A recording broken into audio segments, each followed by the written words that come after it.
नदी है जिसका नाम है तुंगभद्रा। तुंगभद्रा नदी के किनारे एक छोटा सा गांव है और उस गांव में एक पंडित जी का मकान है।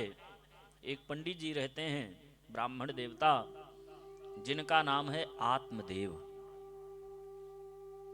पंडित जी बड़े अच्छे हैं, बहुत वेद शास्त्र पुराण सब उनको कंठस्थ है और बढ़िया यजमानों के यहाँ जाते हैं, दान दक्षिणा ले करके आते हैं और सब यजमान उन्हें पूजते हैं, महाराज सब मानते हैं।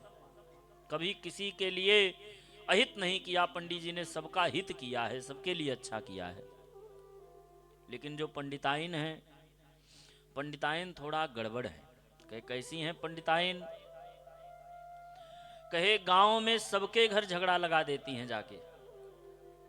जिसके घर झगड़ा न भी होने वाला हो, सास बहू में उसके घर भी लगा देती हैं। और कहे बड़ी क्रोधी हैं, क्रूरा, प्रायसो बहुजल्पिका, सबको समझाती रहती हैं और स्वयं एको बात नहीं मानती हैं। दूसरे पंडिताइन कहेंगी कि सत्य बोलना चाहिए, अपना खुद झूठ बोलती है। दूसरे कहेंगी क्रोध नहीं करना चाहिए और स्वयं क्रोध करती हैं। दूसरे कहती हैं चोरी नहीं करना चाहिए, स्वयं चुराती हैं, स्वयं चोरी करती हैं महाराज।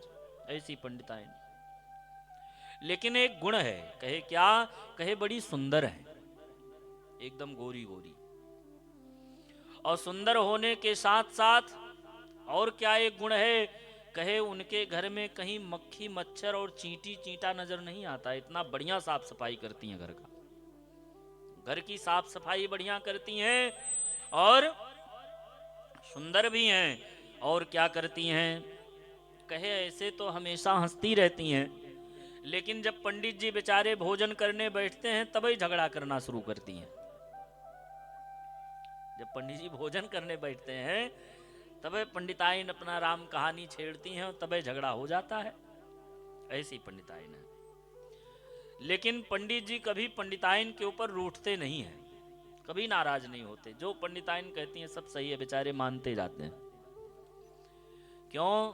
कहे पत्नी की बात पति को मानना चाहिए। जो पति पत्नी की बात नहीं मानता उसके घर में कभी शांति हो ही नहीं सकती महाराज। अगर घर की सुख शांति चाहते हो तो पत्नी की बात मानो। जैसे अभी यजमान जी से हमने कहा, कुछ कहा तो यजमान जी ने कहा कि हमारी बुद्धि करेंगी। हाँ कुछ बात थी, तो कहने का मतलब जैसे यजमान जी मानते हैं वैसे सबको मानना चाहिए। तो यजमान जी देखो मुस्कुरा रहे हैं, बढ़िया चकाचक खुश हैं। खुश इसीलिए हैं क्योंकि बात मानते हैं। जो बात नहीं मानता वो खुश नहीं रह सकता महाराज। क्यों? क्योंकि पत्नी क्या है? कहे पत्नी का स्वरूप लक्ष्मी का स्वरूप है। जिस घर में पत्नी मारी पीटी जाती हो, जिस घर में पत्नी का सम्मान न हो, उस घर में कभी लक्ष्मी का वास नहीं होता महाराज, कभी नहीं होता, हमेशा दरिद्रता रहती है। तो पंडित जी बहुत प्रेम से मानते हैं। ये बात भला हम नहीं कह रहे हैं, ये बात इसी भागवत में लिखे हैं श्री वेद व्यास जी। एवं निवसतो प्रेमना दंपत्यो रममाणयो अर्था कामस्तयोरासन्ना सुखाय गृहादिकम। ना सुखाय गृहादिकम, कहे न वहां अर्थ रहेगा न काम होगा। कहे कहां? कहे जहां पे पत्नी का सम्मान नहीं होगा वहां। बड़े प्रेम से पंडित जी रहते हैं अपनी पंडिताइन के साथ। लेकिन एक समस्या है। कहे क्या समस्या है भैया? कहे न बेटा है न बेटी है, कोई संतान नहीं है। और दाम्पत्य सुख का अनुभव तब प्राप्त होता है, विवाह करने का सुख यही है कि विवाह के बाद बेटा बेटी हो जाए, संतान हो जाए। क्योंकि संतान भी पति पत्नी को एक साथ रहने का एक साधन है। जिस दंपति को संतान नहीं होती उस दंपति में कभी प्रेम नहीं होता है। प्रेम बढ़ने का साधन क्या है? कहे प्रेम का प्रमाण यही है कि उसको संतान उत्पन्न हो, यही प्रेम का प्रमाण है। तो कोई संतान नहीं है। पंडित जी बेचारे एक दिन सोचने लगे कि अब तो मैं धीरे धीरे बूढ़ा हो रहा हूं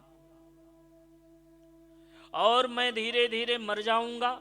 जब मर जाऊंगा तो मेरे मरने के बाद कोई पिंडदान करने वाला भी तो होना चाहिए, कोई तर्पण करने वाला होना चाहिए, हम पितरों का कोई श्राद्ध भी करने वाला होना चाहिए। क्योंकि जिन पितरों का श्राद्ध नहीं होता वो पितर स्वर्ग में कभी जा नहीं पाते, वो हमेशा नरके में निवास करते हैं, बेचारे हमेशा रोते रहते हैं। इसलिए संतान का होना परम आवश्यक है, बहुत जरूरी है। दिग्जीविनम प्रजाहीनम दिग्गृहम च प्रजां विना दिग्धनम चानपत्यस्य दिक्कुलम संतति बिना। उस कुल को धिक्कार है जिस कुल में संतान न हो। अब तो महाराज पंडित जी परेशान हो गए। पंडित जी इतना सोच लिए कि चलो जब संतान नहीं है तो चलो जंगल में पहाड़ पे चलें और वहीं मर जाएं। और मरने के लिए जंगल चले गए और वहीं रो रहे थे जोर जोर से। इतने में एक सन्यासी बाबा आ गए। उसी रास्ते से सन्यासी जा रहे थे। सन्यासी ने देखा कोई ब्राह्मण रो रहा है, बड़ी दया आई। सन्यासी आके पूछने लगे कि पंडित जी काहे रो रहे हो, क्या बात हो गई, क्यों रो रहे हो? कथम रोदिश विप्रत्वम काते चिंता बलीयसी। कौन सी तुम्हें चिंता आ गई, तुम इतना विद्वान होते हुए भी रो रहे हो? पंडित जी ने बताया कि कोई बेटा नहीं, कोई बेटी नहीं, इसीलिए रो रहे हैं। बाबा ने हंस करके कहा कि अरे बेटा बेटी होने से कौन सुख मिलता है? अरे कोई जरूरी है कि बेटा श्रवण कुमार पैदा हो? अगर कहीं बेटुआ कंस पैदा हो गया तब क्या करोगे? अगर बेटा कंस हो गया तो क्या करोगे? अरे भाई बेटा श्रवण कुमार हो तब तो अच्छा है, और बेटा कंस हो गया तब तो गड़बड़ है। तो कहे बेटा होने के बाद सुख मिलेगा इसकी गारंटी नहीं है। इसलिए बेटा वाटा के चक्कर में न पड़ो, भजन करो भगवान का, उसी में सुख है। भगवान को सब मान लो। जिसके संतान न हो वो क्या करे? कहे भगवान को ही अपना बेटा बना लेना। भगवान तो सब बनने को तैयार है। भगवान को जो तुम बनाना चाहो वो बनने को तैयार है, सब बनने को तैयार है महाराज। कोई बनाए तो भगवान तो नौकर भी बन जाते हैं। कोई बनाने वाला हो तो भगवान नौकर बन जाते हैं। क्या बन जाते हैं? नौकर बन जाते हैं। किसी ने पूछा बने हैं? कहे हाँ बने हैं। आपको सुनाए एक कथा महाराज, बड़ी सुंदर कथा है। भक्तमाल की कथा है। एक सेठ जी थे, एक सेठानी जी थी। दोनों में बड़ा प्रेम था, लेकिन दोनों को कोई संतान नहीं थी। तो दोनों ने सोचा इतना धन है, क्या करेंगे, चलो इस धन से संतों की सेवा करें। और दोनों ने नौकर रखा किसी को, और खूब बढ़िया से संतों की सेवा करते सेठ जी। तो जहां संतों की सेवा होती है वहां संत आने जाने भी लगते हैं खूब। अब संत खूब आने जाने लगे महाराज। घर में हमेशा भीड़ पड़ी रहे, 2-4-10 संत हमेशा घर में पड़े रहे और सेठ सेठाइन बढ़िया सेवा करें। एक दिन क्या हुआ कि नौकर ऊब गया और वो सेवा छोड़ करके भग गया। अब 2-3 दिन सेठानी खुद बर्तन मांजें, खुद भोजन बनाएं और खुद संतों को जिमाएं, खिलाएं, नहलाएं, धुलाएं, कपड़ा धुलें। सेठाइन 2 दिन तो सेवा की, तीसरे दिन परेशान हो गई। कहे सेठ जी से ऐसा है कि अगर आज नौकर नहीं आया तो मैं मैके चली जाऊंगी, मैं जा रही हूं छोड़ करके, मुझसे नहीं हो पाएगा ये सब। सेठ जी ने कहा अच्छा कोई बात नहीं। रात में ये बात हुई। सुबह सुबह बेचारे सेठ जी जगे, चिंता में पड़े और चिंताग्रस्त होकर के मॉर्निंग वॉक पे सुबह सुबह निकले थे घूमने। इतने में भगवान को बड़ी दया आई। भगवान ने सोचा कि ये सेठ जी संतों की सेवा करते हैं और इनके घर में कोई नौकर नहीं है, अगर सेठानी चली जाएंगी तो सेठ बेचारा परेशान हो जाएगा। तो भगवान एक छोटा सा बालक बन के आगे आगे चलने लगे सेठ के। सेठ ने देखा बड़ा सुंदर बालक है। तुरंत सेठ ने पूछा, बेटा क्या नाम है? तो बेटे ने तुरंत बताया, सेठ जी मेरा नाम है अंतर्यामी।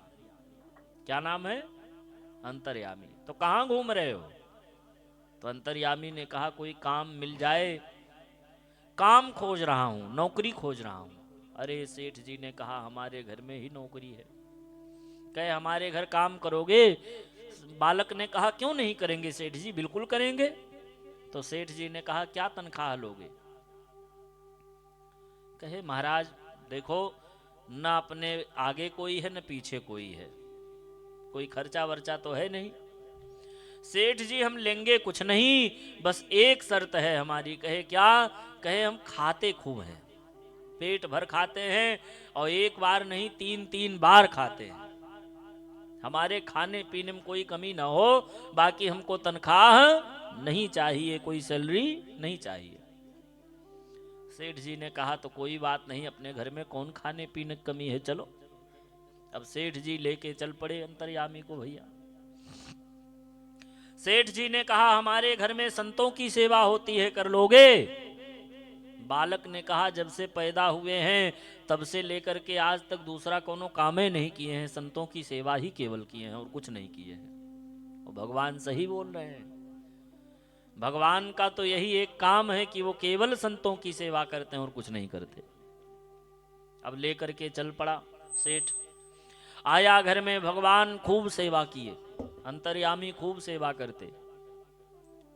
कोई जान नहीं पाता कब छू मंतर करके सारा काम कर देते। अब सेठानी और सेठ बड़े खुश। बस इतनी समस्या थी कि सेठानी को अंतर्यामी के लिए भोजन खूब बनाना पड़ता था। बेचारी बनाए और अंतर्यामी खाएं 3-3 बार। एक बार घर के बगल में एक शादी विवाह का आमंत्रण आया, उत्सव था, फंक्शन था कुछ। उसी में सेठानी गई थी और सेठानी की एक सखी आई थी। सखी ने कहा कि क्या बात है बहन, देख रही हूं तुम दिनों दिन दुबली पतली होती चली जा रही हो, कोई समस्या है क्या, कोई कष्ट है क्या?